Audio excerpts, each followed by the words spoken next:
चौथ व्रत कथा। ओम श्री गणेशाय नमः। आप सभी माताओं बहनों को सकट चौथ की ढेरों शुभकामनाएं।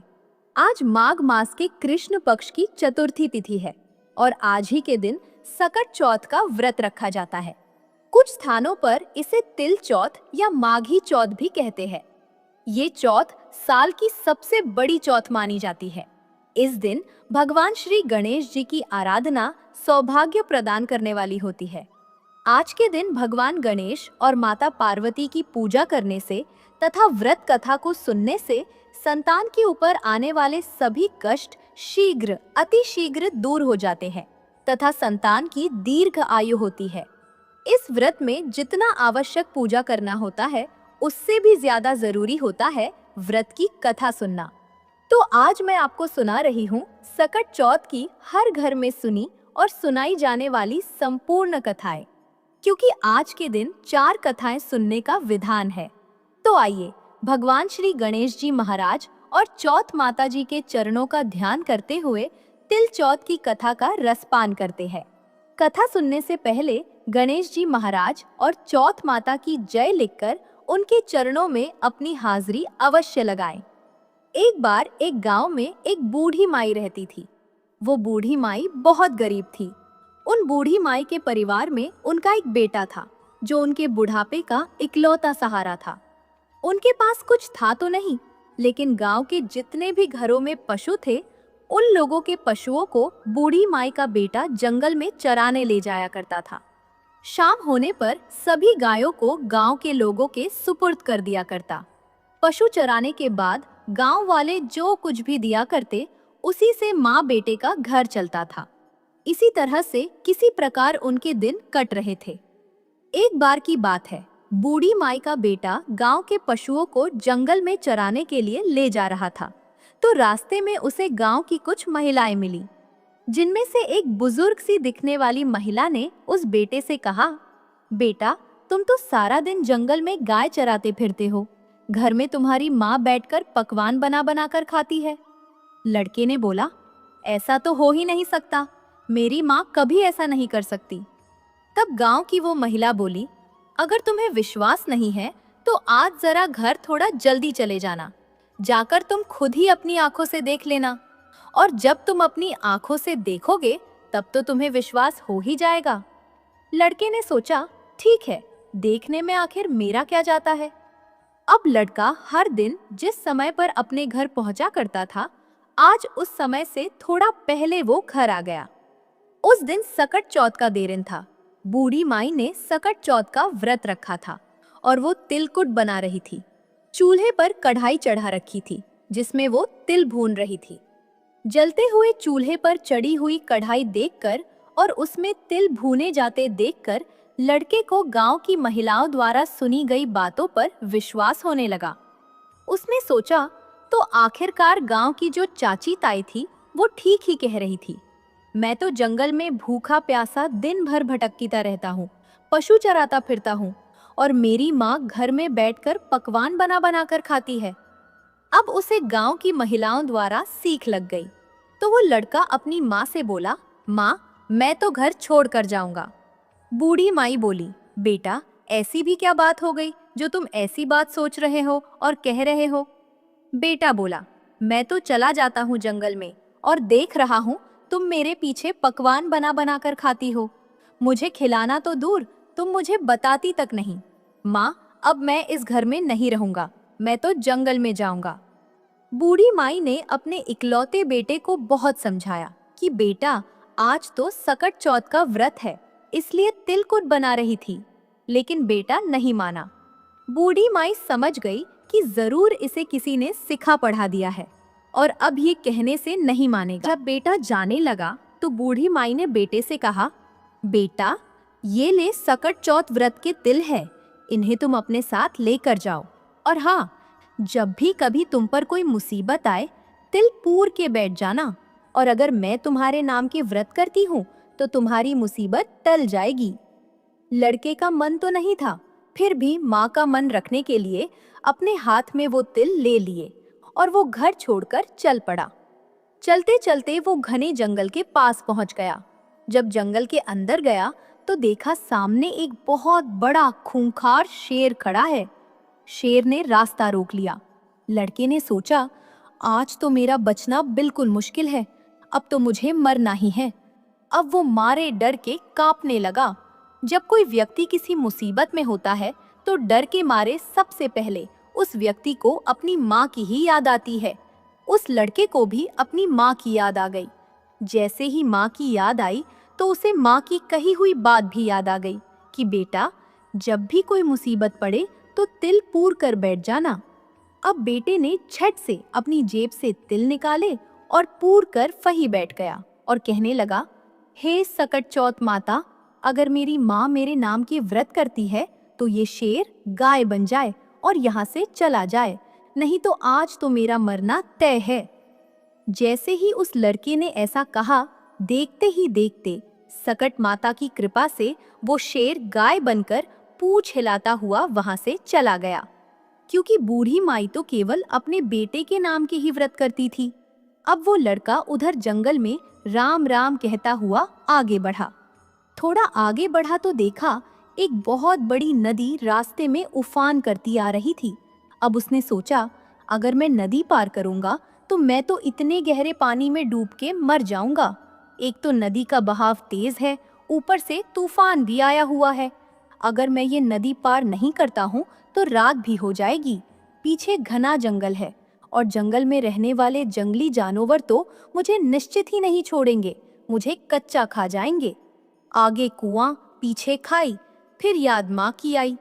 अब तो वो लड़का फिर से तिल पूर के बैठ गया और बोला, हे सकट चौथ माई, अगर मेरी माँ मेरे नाम के व्रत करती थी तो ये नदी 2 हिस्सों में बट जाए और मुझे रास्ता दे दे, नहीं तो आज तो मेरा मरना तय है।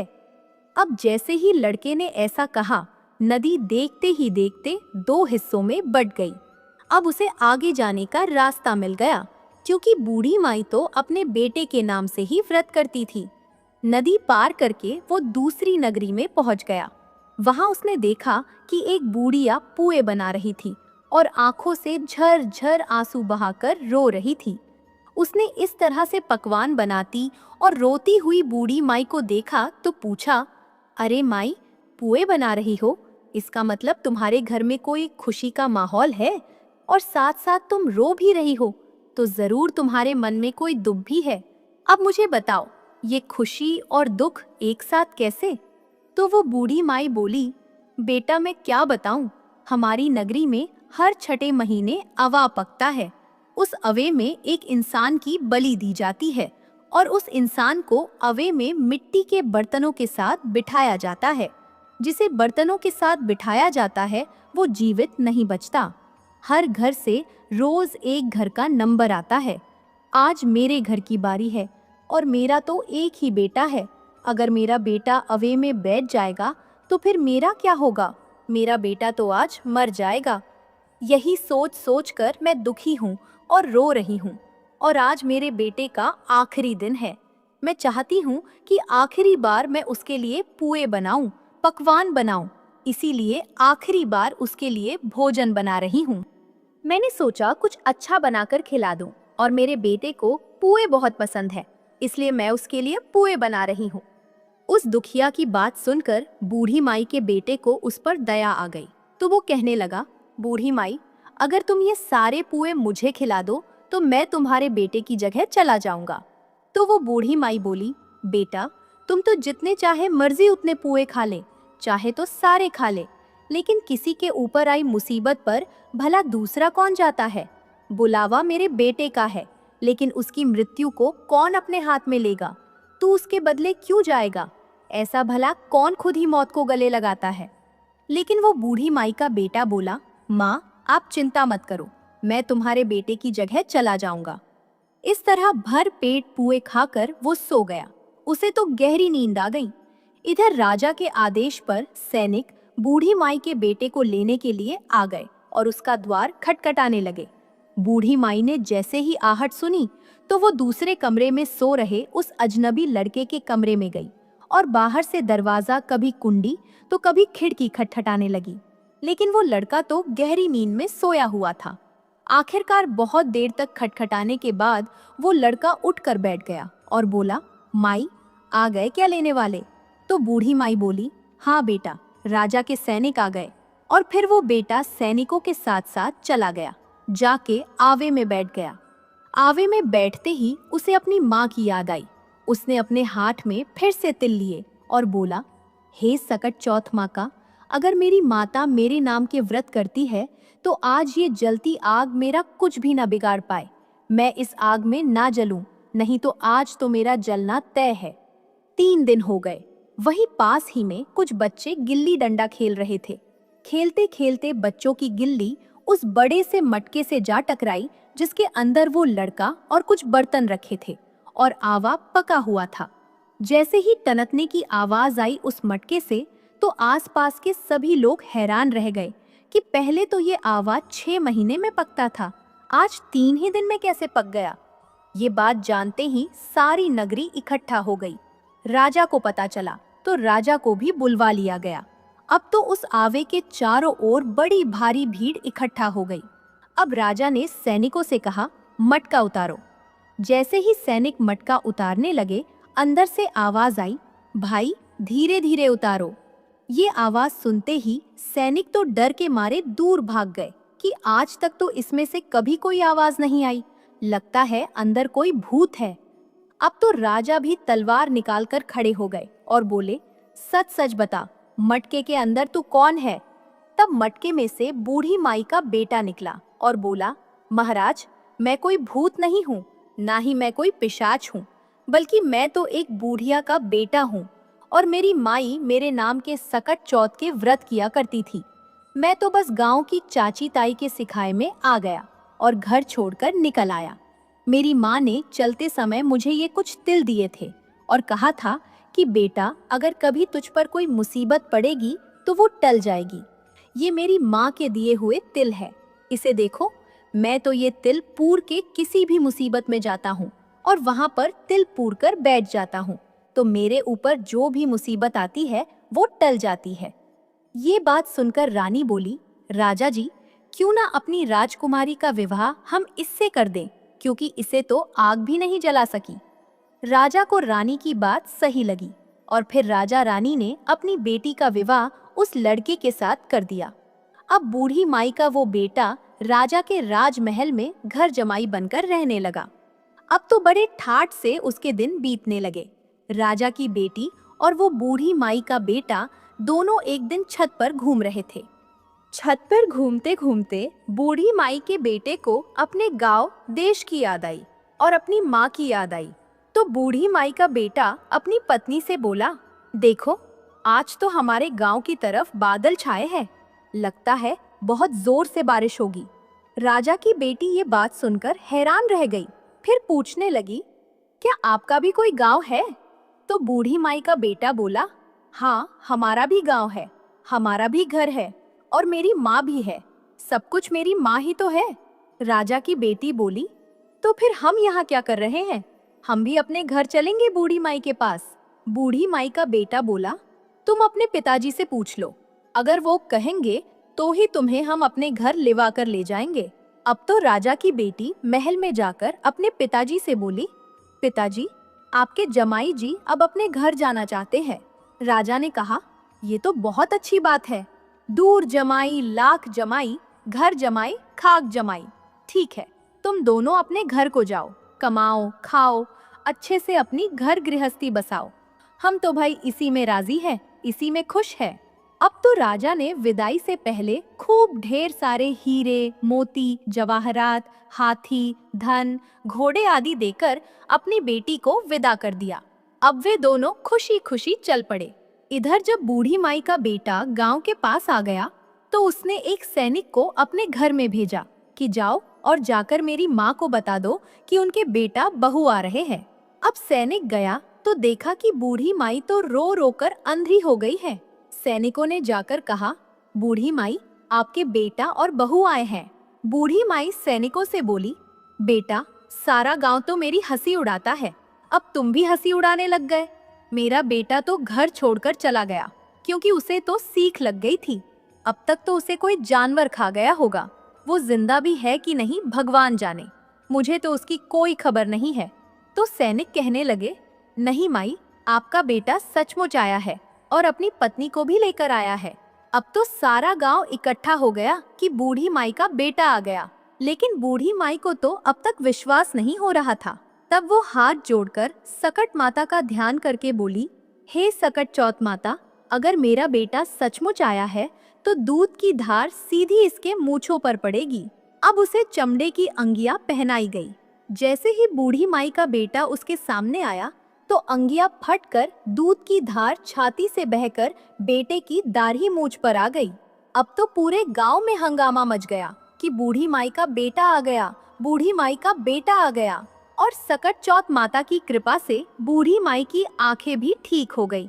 जैसे ही बेटा बहू सामने आए, उन्हें देखकर बूढ़ी माई बहुत खुश हुई। बेटा अपनी माँ के पैरों में गिर पड़ा और कहने लगा, माई, मुझे माफ कर दो, मैं तो चाची ताई के सिखाए में आ गया था और घर छोड़कर चला गया था। तुम तो मेरे नाम का ही व्रत करती थी और तुम्हारे दिए गए तिल ने और सकट माता ने ही हर मुसीबत में मेरी रक्षा की। बेटे बहू को देखकर बूढ़ी माई अपने पुराने सारे दुख भूल गई और फिर बोली, बेटा, सकट चौथ माता ने तो मूल लौटाया है, साथ में ब्याज भी लौटा दिया। अब तो बूढ़ी माई के ठाठ हो गए। बेटा बहू खूब मन लगाकर खुशी से बूढ़ी माई की सेवा करने लगे। हे सकट चौथ माता, जैसी कृपा आपने बूढ़ी माई पर करी, वैसी कृपा सब पर करना। इस कहानी को कहते सुनते और हुंकारा भरते सब पर करना, सभी के परिवार जनों पर करना, हम सब पर भी करना। ये थी सकट चौथ व्रत की कहानी। अब सुनिए गणेश भगवान की एक और कहानी। एक बार की बात है, एक शहर में देवरानी जेठानी रहा करती थी। देवरानी तो गणेश भगवान की बड़ी भक्त थी और वो नियमित पूजा पाठ भी करती थी। देवरानी का पति जंगल से लकड़ियां काटकर उसे बेचा करता और अक्सर बीमार भी रहता था। देवरानी गरीब थी और जेठानी बहुत अमीर थी। देवरानी अपनी जेठानी के घर का सारा काम करती और बदले में जेठानी उसे बचा हुआ खाना, पुराने कपड़े आदि दे दिया करती। इसी से देवरानी का परिवार चल रहा था। ऐसा करते करते देवरानी के दिन किसी न किसी तरह से गुजर रहे थे। ऐसा ही करते करते अब माघ का महीना आ गया और चतुर्थी तिथि पर देवरानी ने तिल चौथ यानी सकट चौथ का व्रत रखा। पूजा करके तिल चौथ की कथा सुनी, फिर तिल कुटा छीके में रख दिया और सोचा कि रात को चंद्रमा निकलने के बाद ही कुछ खाऊंगी। इस तरह से कथा सुनकर वो जेठानी के यहाँ काम करने चली गई। जेठानी के यहाँ पहुंचकर भोजन बनाकर जेठानी के बच्चों को भोजन करने के लिए कहने लगी। तो बच्चे बोले, चाची, माँ ने तो व्रत रखा है और माँ भूखी है। माँ जब भोजन करेंगी तभी हम भी करेंगे। जब जेठ जी को भोजन करने के लिए कहा तो जेठ जी बोले, मैं अकेला नहीं खाऊंगा, जब चंद्रमा निकलेगा तभी मैं भी खाऊंगा। अब देवरानी ने कहा, मुझे भी घर जाना है, इसलिए मुझे खाना दे दो। तब जेठानी ने उससे कहा, आज तो अभी तक किसी ने भी भोजन नहीं किया, तो मैं तुम्हें कैसे दे दूं? तुम सवेरे ही बचा हुआ खाना ले जाना। जेठानी की ये बात सुनकर देवरानी उदास होकर घर चली आई। देवरानी के घर पर पति और बच्चे सब आस लगाए बैठे थे कि आज तो त्योहार का दिन है, कुछ अच्छा खाने को मिलेगा। लेकिन जब बच्चों को पता चला कि आज तो रोटी भी नहीं मिलेगी, तो बच्चे रोने लगे। ये देखकर देवरानी के पति को गुस्सा आ गया और कहने लगा, दिन भर काम करने के बाद भी 2 रोटियां नहीं ला सकती तो काम ही क्यों करती हो? पति ने गुस्से में आकर पत्नी को कपड़े धोने के धोवने से मारा। धोवना हाथ से छूट गया तो पाटे से मारा। वो बेचारी गणेश जी को याद करती हुई रोते रोते पानी पीकर सो गई। उस दिन गणेश जी देवरानी के सपने में आए और कहने लगे, धोवने मारी पाटे मारी सो रही है या जाग रही है? वो बोली, कुछ सो रही हूँ, कुछ जाग रही हूँ। गणेश जी बोले, भूख लगी है, कुछ खाने को दे। देवरानी बोली, क्या दूं? मेरे घर में तो अन्न का एक दाना भी नहीं है। जेठानी बचा खुचा खाना देती थी, आज वो भी नहीं मिला। पूजा का बचा हुआ तिलकुट्टा छीके में पड़ा है, वही खा लो। तिलकुट्टा खाने के बाद गणेश जी बोले, धोवने मारी पाटे मारी निमटाई लगी है, कहाँ निमटे? वो बोली, ये पड़ा घर, जहां इच्छा हो वहां निमट लो। फिर गणेश जी बोले, अब कहाँ पोछूं? तो देवरानी को बहुत गुस्सा आया। कहने लगी, कब से परेशान किए जा रहे हो, सोने भी नहीं देते। वो गुस्से में बोली, मेरे सिर पर पोछो, और कहाँ पोछोगे? अब देवरानी जब सुबह सोकर उठी तो देखकर हैरान रह गई कि उसका पूरा घर तो हीरे और मोतियों से जगमगा रहा है। सिर पर जहां विनायक जी पोछनी करके गए थे, वहां पर तो हीरे के टीके और बिंदी जगमगा रहे थे। अब देवरानी जेठानी के यहाँ काम करने नहीं गई। जेठानी ने कुछ देर तक तो उसका इंतजार किया, फिर बच्चों को देवरानी को बुलाने भेज दिया। जेठानी ने सोचा कल खाना नहीं दिया था, इसलिए शायद देवरानी बुरा मान गई होगी। बच्चे बोले, चाची चलो, माँ ने बुलाया है। दुनिया में चाहे कोई मौका चूक जाए, पर देवरानी जेठानी आपस में कहने का कोई मौका नहीं छोड़ती। देवरानी कहने लगी, बेटा बहुत दिन तेरी माँ के यहाँ काम कर लिया, अब तुम अपनी माँ को ही मेरे यहाँ काम करने भेज दो। बच्चों ने घर जाकर माँ से कहा, माँ चाची का पूरा घर तो हीरे और मोतियों से जगमगा उठा है। जेठानी को विश्वास नहीं हुआ, दौड़कर झट देवरानी के घर पहुंची। देवरानी का घर देखकर जेठानी हैरान रह गई और पूछा, ये सब कैसे हो गया? तब देवरानी ने जेठानी को रात में हुई सारी घटना बताई। जो कुछ भी उसके साथ हुआ था, एक एक बात सच सच बता दी, क्योंकि वो दिल की बहुत सच्ची थी। अब तो घर लौटकर जेठानी ने कुछ सोचा और अपने पति से कहने लगी, सुनिए, आज आप मुझे धोवन और पाटे से मारो। उसका पति बोला, अरे भल मानस, मैंने तो कभी तुम पर हाथ तक नहीं उठाया, मैं भला तुम्हें धोवन और पाटे से कैसे मार सकता हूँ? पर वो नहीं मानी और जिद करने लगी। आखिरकार मजबूर होकर पति को उसे मारना पड़ा। मार खाने के बाद उसने ढेर सारा घी डालकर चूरमा बनाया और छीके में रखकर सो गई। रात को विनायक जी जेठानी के सपने में भी आए और कहने लगे, भूख लगी है, मैं क्या खाऊं? जेठानी बोली, हे भगवान गणेश, आपने तो मेरी देवरानी के घर पर एक चुटकी सूखा तिलकुट खाया था। मैंने तो झड़ते घी का चूरमा बनाया है और आपके लिए छीके में रखा है। साथ साथ फल और मेवे भी रखे हैं, जो आपकी इच्छा हो खा लो। गणेश जी बोले, खा लिया, अब बताओ निपटे कहाँ? जेठानी बोली, उसके यहाँ तो टूटी हुई झोपड़ी थी, मेरे यहाँ तो बहुत अच्छा महल है, जहाँ चाहो निबट सकते हो। तो गणेश जी ने पूछा, अच्छा अब बताओ पोछू कहाँ? वो बोली, मेरे माथे पर बड़ी सी बिंदी लगाकर पोंछ लो। धन की भूखी लालची जेठानी रात भर खुशी से फूले नहीं समा रही थी। सोच रही थी कि सुबह जब वो उठेगी तो पूरा घर उसे हीरे मोती, सोने जवाहरात, चांदी से भरा मिलेगा। सोचते हुए वो सुबह जल्दी उठ गई। लेकिन ये क्या, उसने देखा तो हैरान रह गई कि उसका पूरा घर गंदगी और बदबू से भरा हुआ था और वहीं उसके सिर पर भी बहुत सी गंदगी लगी हुई थी। ये सब देखकर जेठानी ने अपना माथा पीट लिया और कहने लगी, हे गणेश जी महाराज, ये आपने क्या किया? मुझसे रूठे और देवरानी पर टूटे। अब जेठानी ने घर साफ करने की बहुत कोशिश की, परंतु गंदगी तो और ज्यादा फैलती गई। जेठानी के पति को मालूम हुआ तो वो भी बहुत गुस्सा हुआ और फिर बोला, तेरे पास तो इतना सब कुछ था, फिर भी तेरा मन नहीं भरा। परेशान होकर जेठानी चौथ के विनायक जी से मदद की विनती करने लगी। बोली, हे गणेश जी महाराज, मुझसे बड़ी भूल हुई, मुझे क्षमा करो। विनायक जी ने कहा, देवरानी से जलन के कारण जो तूने किया है, ये उसी का फल तुझे मिला है। अब तू अपने धन में से आधा उसे देगी, तभी ये साफ होगा। गणेश जी के कहने पर उसने आधा धन तो बांट लिया, लेकिन मोहरों की एक हांडी चूल्हे के नीचे गाड़ कर रख दी।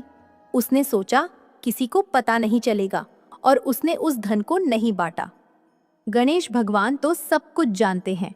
जेठानी ने अब गणेश भगवान से कहा, हे चौथ विनायक जी, अब तो अपना ये बिखराव समेट लो। वे बोले, पहले चूल्हे के नीचे गाड़ी हुई मोहरों की हांडी और ताक में रखी हुई सुई की भी पाती कर, इनका भी बंटवारा कर। इस तरह विनायक जी ने सुई जैसी छोटी चीज का भी बंटवारा करवाकर अपनी माया समेटी और देखते ही देखते जेठानी के घर की गंदगी साफ हो गई। हे गणेश जी महाराज, जैसे आपने देवरानी पर कृपा की वैसे सब पर करना। कहानी कहने वाले, सुनने वाले और हुंकारा भरने वाले सब पर कृपा करना। किंतु जेठानी को जैसी सजा दी वैसे किसी को मत देना। बोलिए गणेश जी महाराज की जय। चौथ माता की जय।